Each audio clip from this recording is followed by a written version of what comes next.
You're stuck in a room with a paperclip, some chewing gum, and a Swiss Army knife. If your first thought is build a hang glider and escape, you've been MacGyvered. For 7 glorious seasons, MacGyver turned random junk into miracle machines, and made every dad in America believe they were one trip to Radio Shack away from joining the Phoenix Foundation.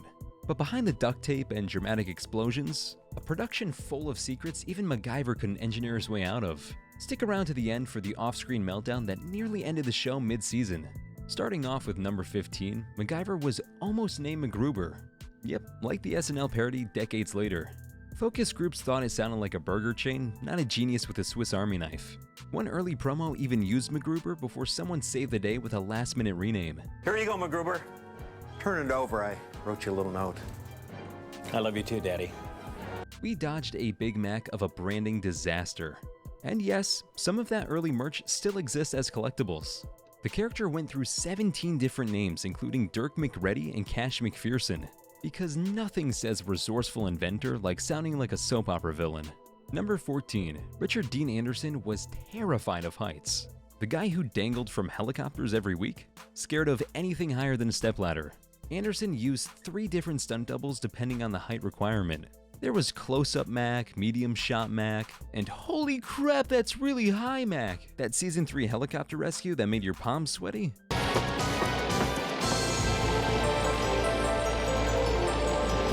Anderson was on a soundstage with green screen while his stunt double actually risked his life. The irony was so thick you could build a ladder out of it.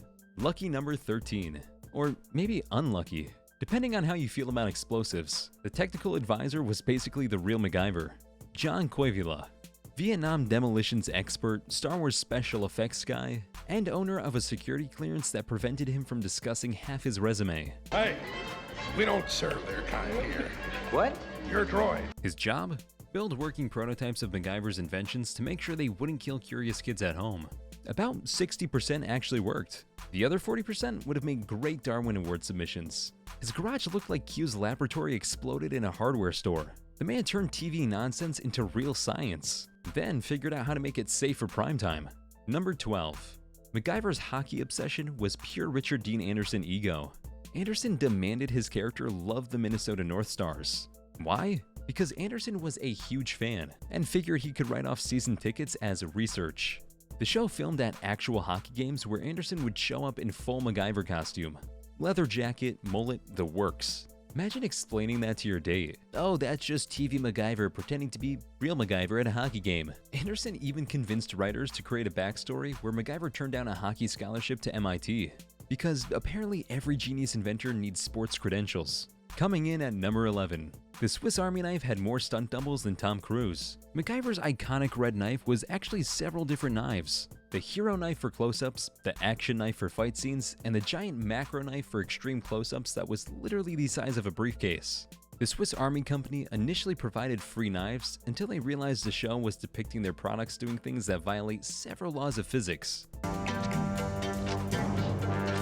Only problem we got, Harry. Apparently, there's a limit to brand partnership creativity.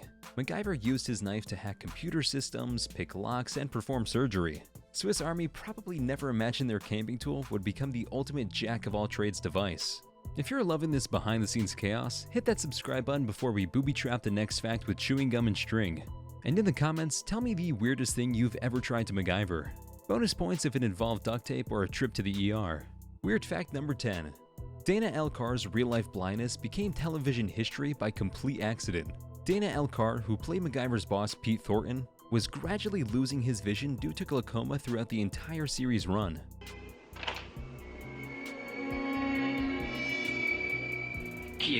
What started as a closely guarded secret became one of television's most groundbreaking storylines purely by necessity.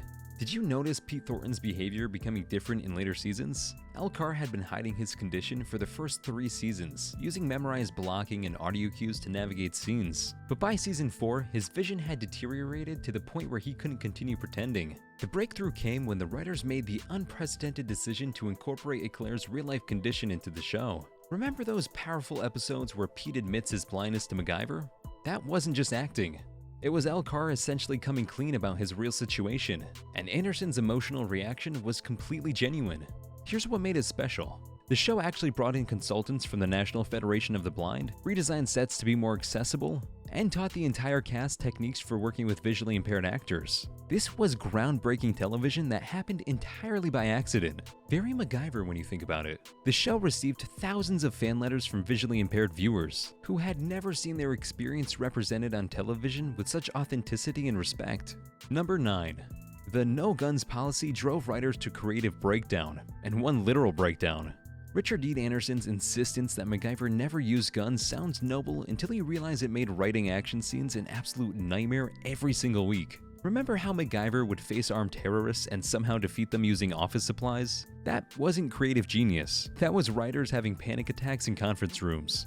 Think about this challenge. How do you resolve a hostage situation without guns? How does an unarmed man defeat armed mercenaries? How many different ways can you use paperclips as weapons before the audience starts laughing?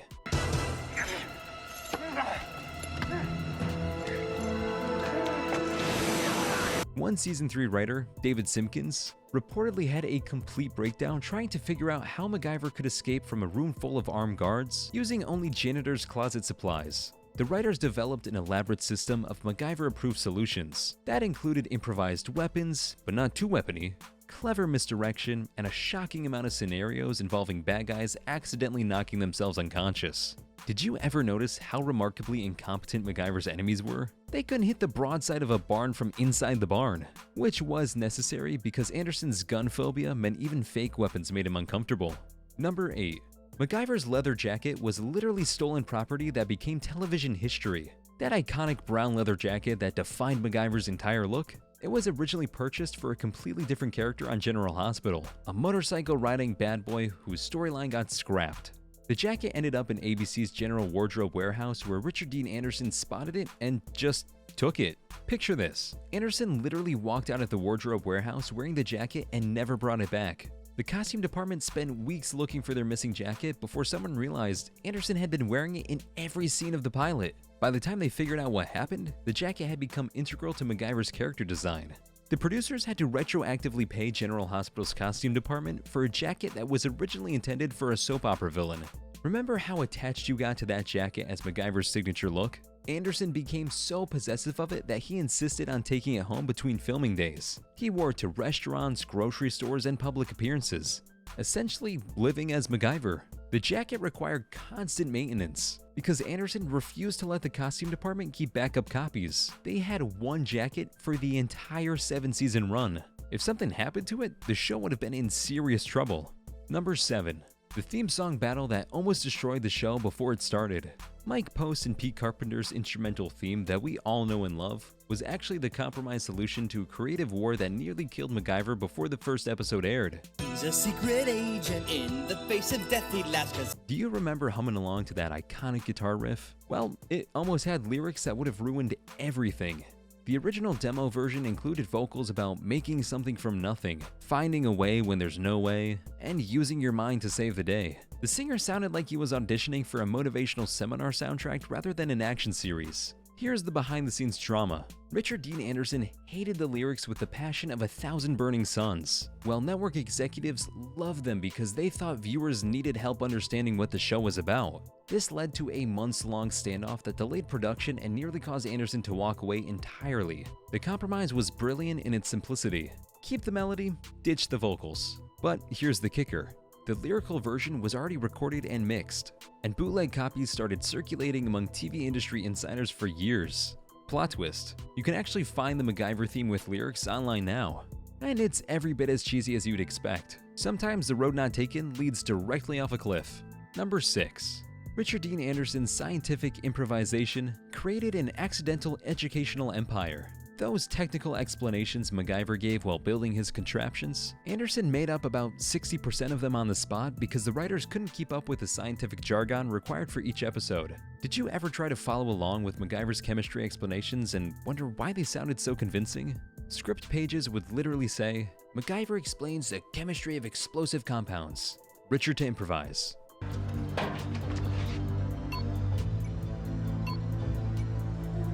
Anderson essentially became MacGyver's scientific voice through pure improvisation, and here's the crazy part.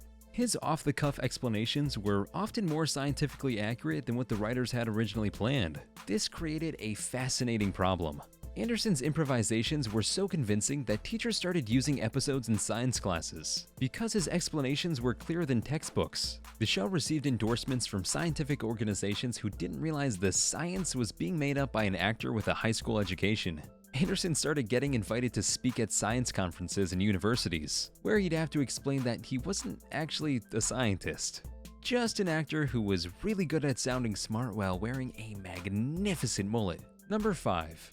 MacGyver Clubs in schools became a nationwide educational movement that still exists. The show's impact on education was so significant that schools across America started forming MacGyver Clubs, where students would attempt to solve problems using creativity, basic science, and whatever materials they had available. Did your school have one of these? These weren't official programs. They were grassroots organizations started by teachers who realized their students were more interested in learning when it involved building things. The clubs would meet after school with challenges like, you're trapped in the gym after hours, using only what's in the equipment room, figure out how to get a message to someone outside the building. Students would work in teams to brainstorm solutions, build prototypes, and present their ideas. Here's what's amazing. These clubs still exist today, using smartphones and 3D printers alongside traditional materials. The show created an educational legacy that outlasted its original run by decades. NASA reportedly has several employees who credit MacGyver Clubs with inspiring their career choices. The show's producers eventually started officially supporting the movement, creating educational materials and sending cast members to visit schools. The grand prize for national competitions was a visit to the MacGyver set, basically the 1980s equivalent of going to Disneyland for science-minded kids. Number 4. The Mullet Maintenance was a full-time engineering project. Richard Dean Anderson's magnificent mullet didn't maintain itself. It required Karen Wheeler, a full-time hairstylist whose only job was keeping that feathered masterpiece looking perfect throughout 7 seasons of filming. Remember how perfectly styled MacGyver's hair always looked, even after explosions and helicopter chases? Every morning, Wheeler would spend 2 hours washing, conditioning, cutting, styling, and hairspraying the mullet into submission. Then she'd touch it up between every take because action scenes, wind machines, and California humidity were constantly threatening to destroy her masterpiece. The hair budget for MacGyver was reportedly larger than the special effects budget for most episodes. They went through industry quantities of hairspray, mousse, and styling products. The show's environmental message was somewhat undermined by the fact that MacGyver's hair care routine was probably damaging the ozone layer single-handedly. Here's the obsessive part. Wheeler kept detailed notes about the mullet's evolution throughout the series, including photographs from every angle and precise measurements of each layer. This documentation was necessary because the show filmed episodes out of order, and continuity required that the mullet look exactly the same in scenes filmed weeks apart. Number 3. The $50,000 paperclip that became television's most expensive simple object. That simple shot of MacGyver straightening a paperclip in the opening credits? It took an entire day to film and cost more than most people's annual salary in the 1980s. Do you remember that iconic moment that appeared in every episode? The production team shot it from 17 different angles with various lighting setups, macro lenses, and slow-motion cameras. The paperclip itself was actually a specially designed prop made from surgical steel that would bend perfectly without breaking or losing its shape. They went through 847 paperclips during filming because each take required a fresh, perfectly straight clip. So you got a golden palomino between your knees and no reins. Picture this production. The lighting setup was more complex than most feature films. They used fiber optic cables to create specific highlights on the metal, employed smoke machines for atmosphere, brought in a macro photography specialist who normally worked on car commercials. The really obsessive part was the sound design. The audio team recorded dozens of different paperclip bending sounds using various microphones and acoustic environments. The final audio is actually a composite of 6 different paperclip recordings layered together to create the perfect MacGyver straightening a paperclip sound. Number 2. Jack Dalton was supposed to die in his first episode. Bruce McGill was literally hired to die on camera and disappear forever. One heroic sacrifice, roll credits, never see him again. But McGill and Anderson had such great chemistry that writers couldn't pull the trigger. McGill later admitted he'd been playing Jack like a man with a death wish because, well, he was supposed to have one. Fan mail poured in demanding more Jack Dalton. The character who was meant to last 22 minutes became a series regular. Sometimes the best accidents happen when you ignore the script. Alright, we're down to the final and wildest MacGyver moment. It involves explosives, a meltdown, and a trailer standoff that could have taken down the whole show. Number 1. Anderson's Season 4 meltdown nearly killed the show. During filming of The Survivors, a stunt with real explosives went wrong. Anderson wasn't injured, but he was close enough to realize he almost got blown up for a TV show.